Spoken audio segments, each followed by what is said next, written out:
നമസ്കാരം, ടാക്ടിക്സിലേക്ക് സ്വാഗതം. എൻ്റെ കൂടെ സമീർ, ജസീം.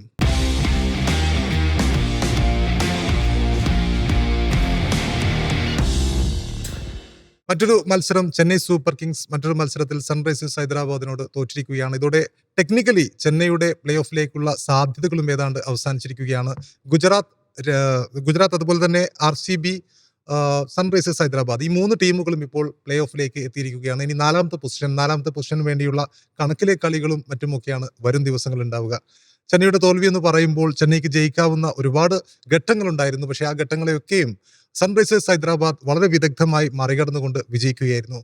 അപ്പോൾ ജസീം, എന്തു തോന്നുന്നു ചെന്നൈയുടെ പരാജയത്തെക്കുറിച്ച്?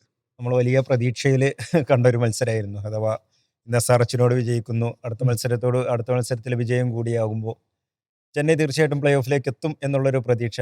Tribute to Mahendra Singh. അതെ അതെ അതെ. അപ്പോൾ ഇന്ന് ആ ഒരു ജയം ഒരു വല്ലാത്തൊരു വിജയത്തിൻ്റെ ഒരു ആത്മവിശ്വാസത്തോടു കൂടി, ഇന്നത്തെ ഒരു ജയത്തെ ആത്മവിശ്വാസത്തോടു കൂടി അടുത്ത കളിയിലേക്ക് വരുന്നു. അതോടുകൂടി വിജയിച്ച് പ്ലേ ഓഫിലേക്ക് എത്തുന്നു എന്നുള്ളതൊക്കെ പ്രതീക്ഷിച്ചുകൊണ്ട് ഇറങ്ങുന്നു. പക്ഷേ ചെന്നൈയെ സംബന്ധിച്ചിടത്തോളം അവർ പൂർണ്ണമായി നിരാശപ്പെടുത്തി എന്നുള്ള ഒരു കാര്യം തന്നെയാണ്. അത് ബാറ്റിങ്ങിലും ബൗളിങ്ങിലും ഫീൽഡിങ്ങിലും ഉൾപ്പെടെ പലയിടത്തായിട്ട് ഒരു കംപ്ലീറ്റ് ആയിട്ടൊരു വലിയ നിരാശപ്പെടുത്തൽ ഇന്ന് ചെന്നൈ ഉണ്ടായി എന്നുള്ള ഒരു പ്രധാനപ്പെട്ട ഒരു കാര്യമുണ്ട്. അതായത് ബാറ്റിങ്ങിലേക്ക് വരികയാണെങ്കിൽ ഒരു സ്ഥിരതയില്ലാത്ത പ്രകടനം, അത് തന്നെയാണ് ചെന്നൈയെ സംബന്ധിച്ചിടത്തോളം പ്രധാനപ്പെട്ട ഘടകം എന്ന് പറയേണ്ടിയിരിക്കുന്നു. കാരണം നമ്മൾ നേരത്തേക്ക് സഞ്ജു സാംസനെ കുറിച്ച് പറയുമ്പോൾ, സഞ്ജു സാംസന്റെ ഫോം ആകുമ്പോൾ ചെന്നൈ വിജയിക്കുന്നു എന്ന് പറയുമ്പോൾ, ഇപ്പോൾ 2 മത്സരങ്ങൾ എടുത്തു നോക്കുകയാണെങ്കിൽ നമുക്ക് വലിയ രീതിയിൽ അവിടെ പരാജയം സംഭവിക്കുന്നത് മുൻനിര ബാറ്റർമാരാണ്. അതായത് ചെന്നൈയുടെ മുൻനിര ബാറ്റർമാർ വലിയ തോതിൽ നിരാശപ്പെടുത്തുന്നു, അവർ തകർന്നു പോകുന്നു എന്ന് പറയുമ്പോൾ അത് ചെന്നൈ എന്ന ടീമിനുണ്ടാക്കുന്ന ആഘാതം എന്ന് പറയുന്നത് അത് തോൽവിയിലേക്ക് നയിക്കുക എന്നുള്ളത് മാത്രമാണ്. ഇപ്പോൾ കഴിഞ്ഞ മത്സരത്തിലാണെങ്കിൽ പോലും ഒരു 20 റൺസിൻ്റെ ഒരു സ്കോർ മാത്രമാണ് സഞ്ജു എടുക്കുന്നത്.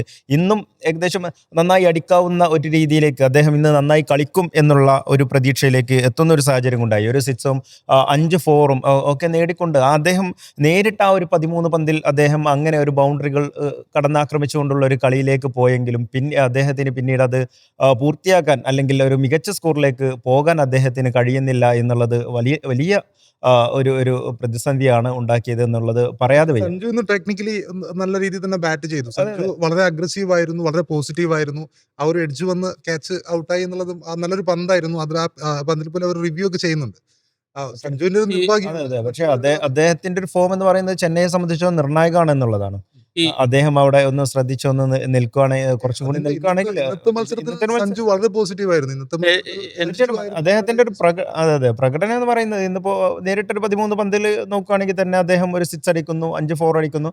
ആ രീതിയിൽ നല്ല പ്രതീക്ഷ നൽകുന്ന ഒരു മത്സരം തന്നെയാണ് സഞ്ജുവിന്റെ എന്ന് പറയാതിരിക്കാൻ വയ്യ. പക്ഷേ അദ്ദേഹം കുറച്ചുകൂടി സമയം അവിടെ നിൽക്കുകയാണെങ്കിൽ ഉണ്ടാകുന്ന ഒരു ഇമ്പാക്ട് ഒരുപക്ഷെ മത്സരത്തിലേക്ക്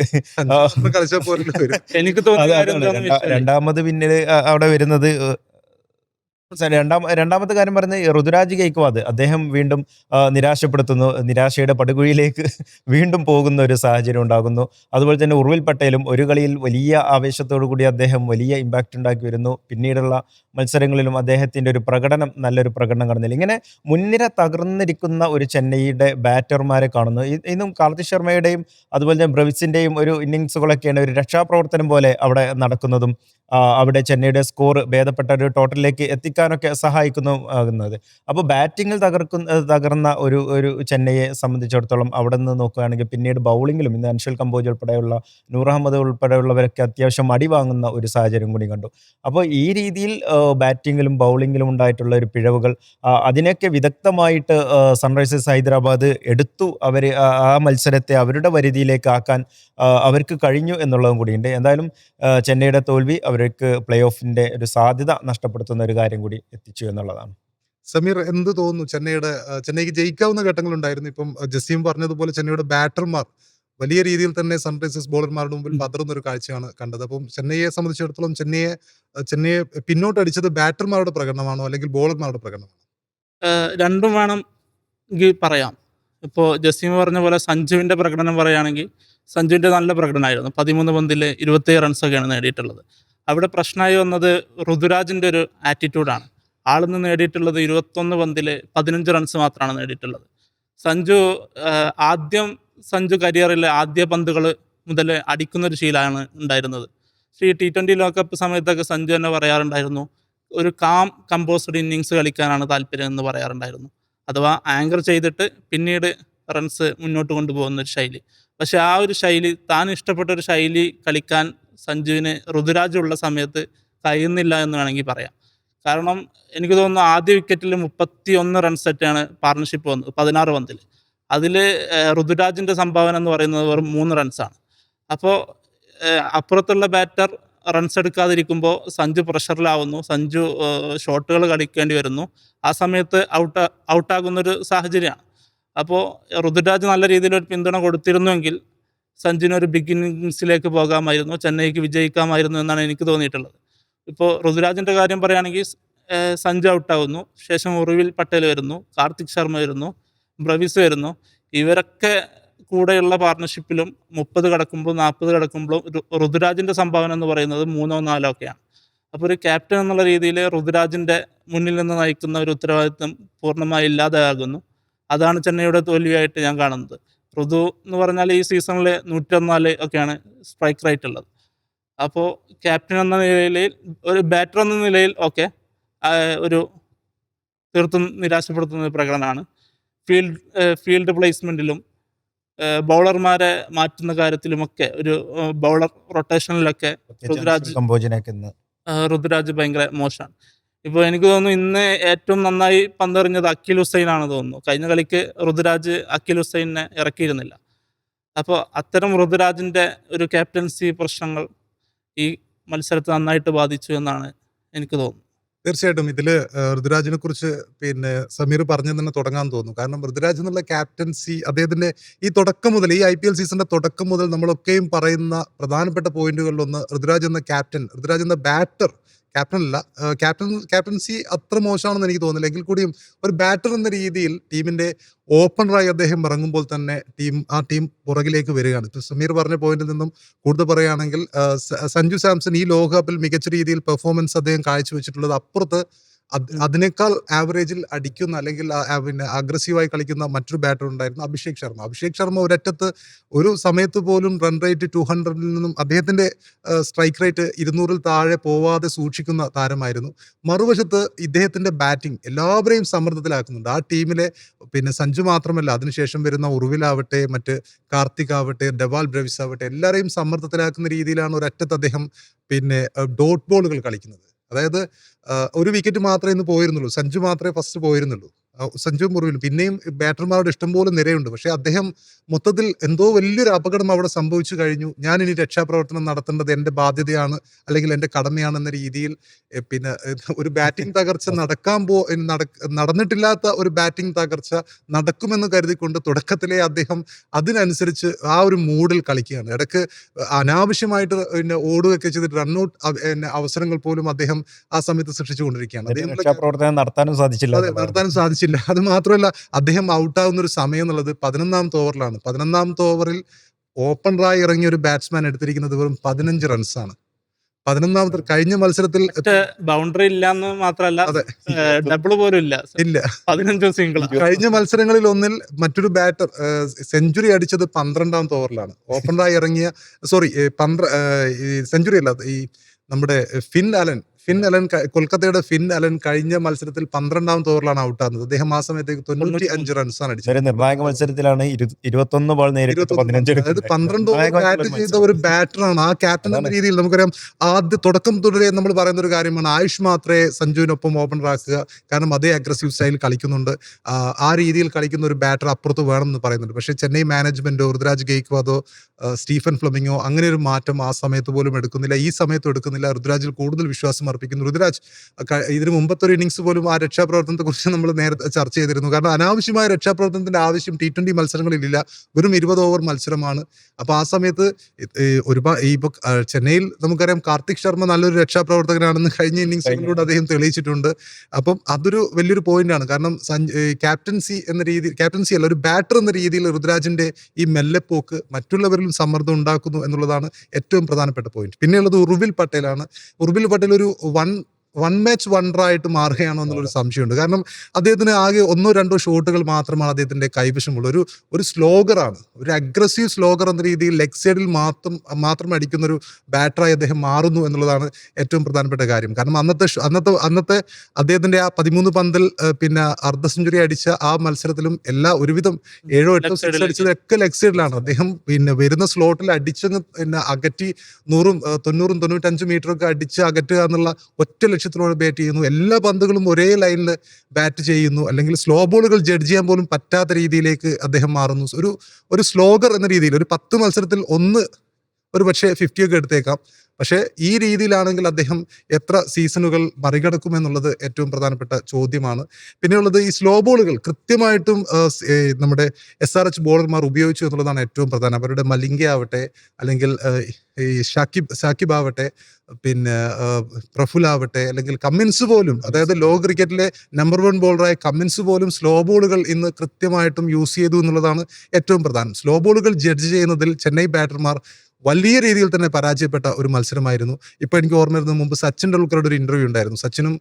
സച്ചിൻ പഴയൊരു കഥ പറയുകയാണ്. 99-ലെയോ 2000-കളിലെയോ ന്യൂസിലാൻഡ് പര്യടനത്തിനിടയിൽ പിന്നെ ആ സമയത്ത് അവരുടെ ന്യൂസിലാൻഡിന്റെ ഏറ്റവും പ്രധാനപ്പെട്ട ബോളറായിരുന്നു ക്രിസ് കെയ്ൻസ്.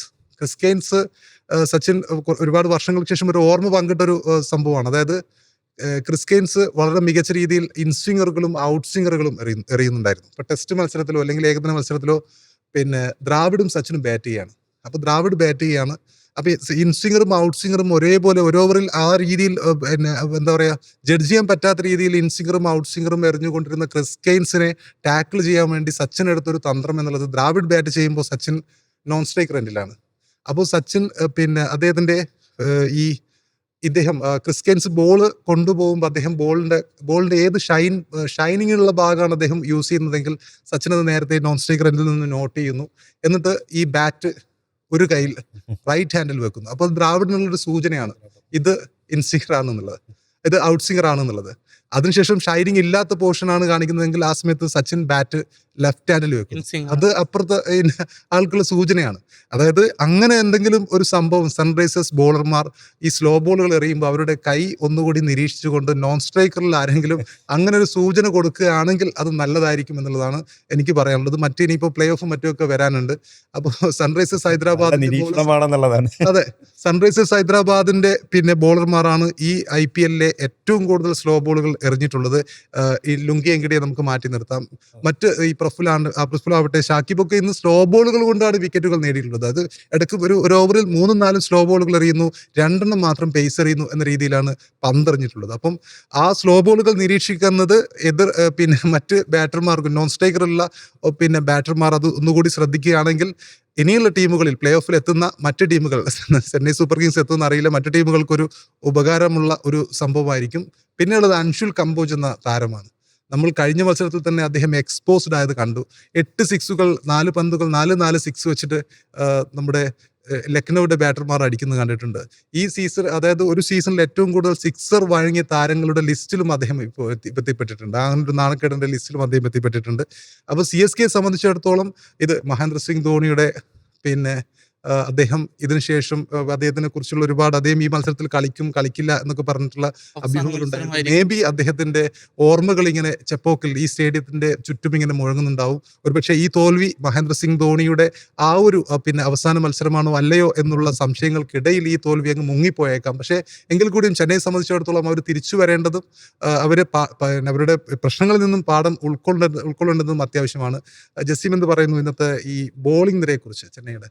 തീർച്ചയായിട്ടും. അതായത് നേരത്തെ പറഞ്ഞ പോലെ അൻഷുൽ കംബോജിനെ വലിയ പ്രതീക്ഷയോടുകൂടി നമ്മൾ കണ്ടൊരു ഈ സീസണും കൂടിയായിരുന്നു ഇത്. അതായത് അദ്ദേഹം മികച്ച വിക്കറ്റുകളോടെ അദ്ദേഹം ഇന്ത്യൻ ടീമിലേക്ക് വരെ വലിയ പരിഗണന വരും എന്നുള്ളതൊക്കെ പറഞ്ഞുകൊണ്ട് വലിയ താരങ്ങളൊക്കെ വലിയ പ്രശംസ പിടിച്ചു പറ്റാനും അദ്ദേഹത്തിനായിരുന്നു. അങ്ങനെയുള്ളൊരു താരം അവസാനം ഈ ഒരു സീസണിൻ്റെ എൻഡിലേക്ക് വരുമ്പോൾ, നിർണായക ഘട്ടങ്ങളിലേക്ക് വരുമ്പോൾ അദ്ദേഹം അത് എക്സ്പോസ്ഡായി മാറുന്നു എന്നുള്ളത് വലിയ സങ്കടകരമായിട്ടുള്ള കാര്യമാണ്. പ്രത്യേകിച്ച് ചെന്നൈയെ സംബന്ധിച്ചിടത്തോളം അവർ വലിയ പ്രതീക്ഷ പുലർത്തിയ താരങ്ങളിൽ ഇപ്പോൾ നേരത്തെ നമ്മൾ ആയുഷ് മാത്രയെ ബാറ്റിങ്ങിലൊക്കെ പറഞ്ഞ പോലെ ബൗളിങ്ങിൽ അൻഷുൽ കമ്പോജിൻ്റെ ഒരു പ്രകടന മികവ് അവർ പ്രത്യേകിച്ച് കണ്ടതാണ്.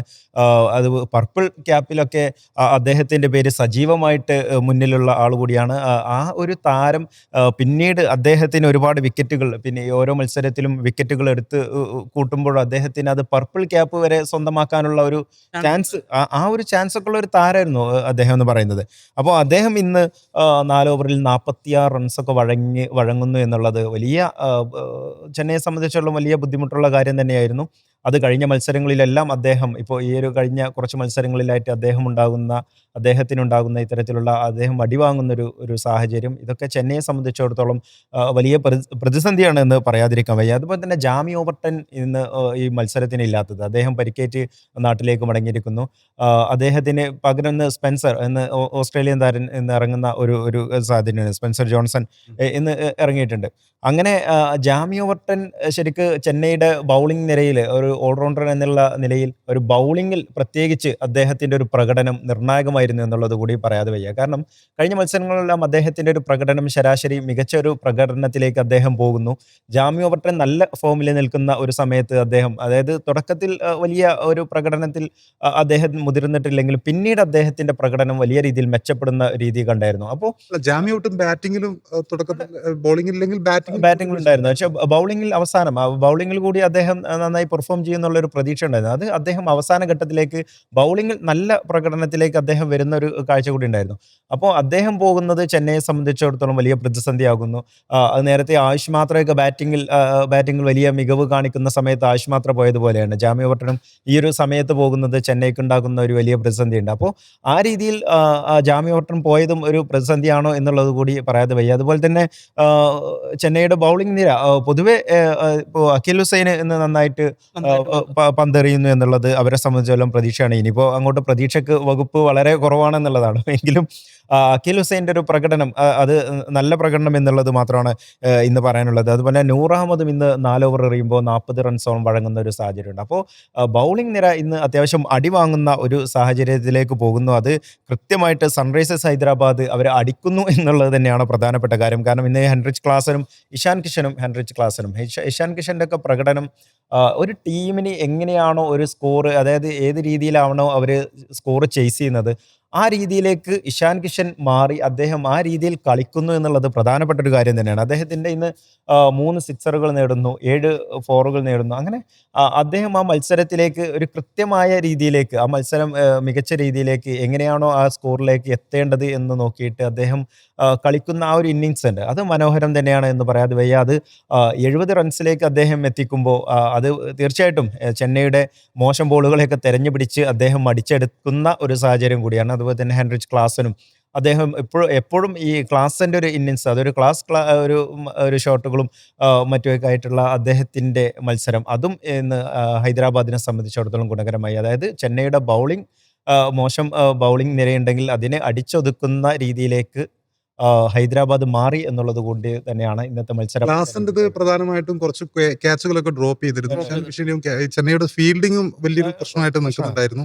എങ്കിൽ കൂടിയും ചെന്നൈയുടെ ചില ബോളിംഗ് ഓപ്ഷനുകൾ വളരെ എന്താ പറയുക ഒരു ഘട്ടത്തിൽ അഖിൽ ഹുസൈൻ ഒരു ഓവർ ബാക്കിയുണ്ടായിരുന്നു. അതിനൊപ്പം തന്നെ സ്പെൻസർ ജോൺസന്റെയും ഒരു ഓവർ ബാക്കിയുണ്ടായിരുന്നു. പിന്നെയും കമ്പോജിന് ആ ഓവർ കൊടുക്കേണ്ട ആവശ്യമുണ്ടോ എന്നുള്ളത് ബൗളർമാർ മോശമാണ് എന്നുള്ളത് ഒരു യാഥാർത്ഥ്യമാണ്. പക്ഷെ ബോളർമാരെ യൂസ് ചെയ്യുന്ന കാര്യത്തിലും ഋതുരാജിനെ പറ്റുന്നുണ്ട്. കാരണം കമ്പോജ് കഴിഞ്ഞ മത്സരത്തിൽ എക്സ്പോസ്ഡ് ആയതാണ്. അപ്പോൾ ഒരേ ലെങ്ത്തിലാണ് പന്ത് ഇട്ട് കൊടുക്കുന്നത്. ഇഷാൻ കിഷനൊക്കെ ഒരേ ലെങ്ത്തിൽ ഇടുന്നു. സ്ലോ ബോൾ ചെയ്യില്ലടാ എന്ന ഒരു മട്ടിലാണ് കമ്പോജിന്റെ പന്തുകൾ. അതായത് പലപ്പോഴും അതായത് ആളുകൾക്ക് എതിർ ബാറ്റർമാർക്ക് കൃത്യമായും ജഡ്ജ് ചെയ്യാൻ കഴിയുന്നു എന്നുള്ളതാണ് ഏറ്റവും പ്രധാനപ്പെട്ട പോയിന്റ്. പിന്നെ ഇഷാന്റെ ഇന്നിങ്സിനെ കുറിച്ച് എന്ത് പറയുന്നു സമീർ? ഇഷാന്റെ ഇന്നിങ്സ് എന്ന് പറഞ്ഞാൽ ഇപ്പോൾ സഞ്ജു കളിക്കാൻ ഉദ്ദേശിക്കുന്ന ഒരു ഇന്നിങ്സാണ്. കാം ആൻഡ് കമ്പോസ്ഡ് എന്ന് പറയാം. കാരണം 50 ഒക്കെ എടുത്തിട്ടുള്ളത് ഒരു 35 ബോൾ അല്ലെങ്കിൽ 30 ബോളിന് ശേഷമാണ്.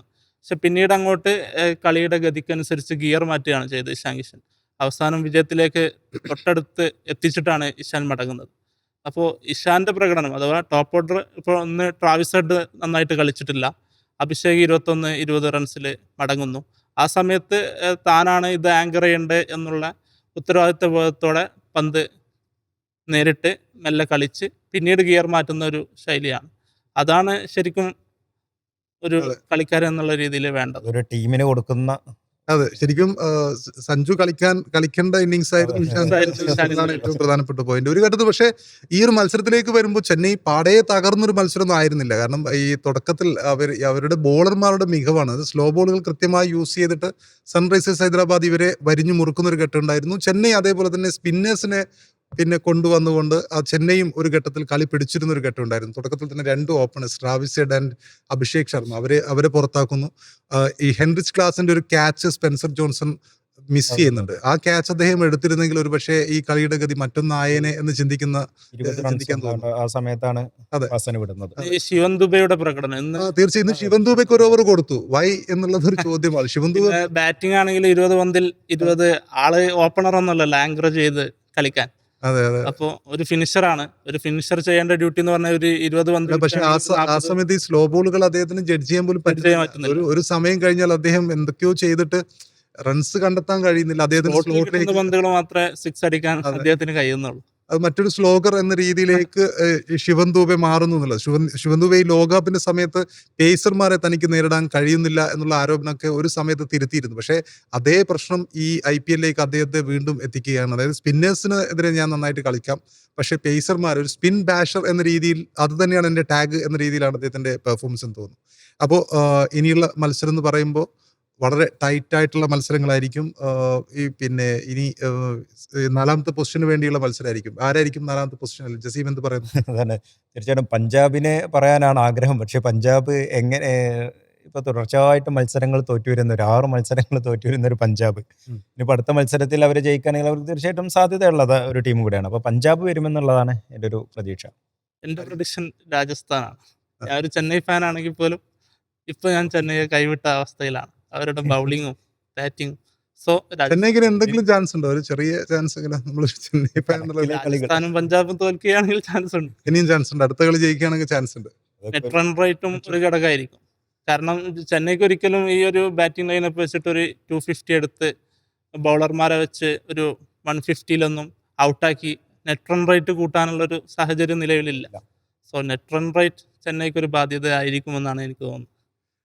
ഓക്കെ, അപ്പോൾ നെറ്റ് റൺ റേറ്റ് ചെന്നൈക്ക് ഒരു ബാധ്യതയായിരിക്കും. ഈ മത്സരം ജയിച്ചിരുന്നെങ്കിൽ ഒരുപക്ഷെ ചെന്നൈക്ക് അടുത്ത മത്സരം കൂടിയും ജയിച്ച് കുറച്ചുകൂടി ഈസി ആയിട്ട് പ്ലേ ഓഫിലേക്ക് എത്താമായിരുന്നു. പഞ്ചാബിന്റെ ആ ഒരു മഴ കാരണം അവർക്ക് ഉപേക്ഷിക്കപ്പെട്ട ഒരു പോയിന്റ് അവർക്കൊരു വലിയൊരു ബാധ്യതയായി മാറിയേനെ. പക്ഷേ വീണ്ടും പഞ്ചാബിന്റെ സ്വപ്നങ്ങൾ തളിരണിയുകയാണ്. അതുപോലെ പിന്നെ രാജസ്ഥാന്റെ സ്വപ്നങ്ങളും തളിരണിയുകയാണ്. അതിൽ ആര് 4ാം സ്ഥാനത്തേക്ക് എത്തും എന്നുള്ളത് ഒരു ചോദ്യചിഹ്നമാണ്. അപ്പോൾ മറ്റൊരു ദിവസം മറ്റൊരു ടാക്ടിക്സുമായി നമുക്ക് വീണ്ടും ഇരിക്കാം.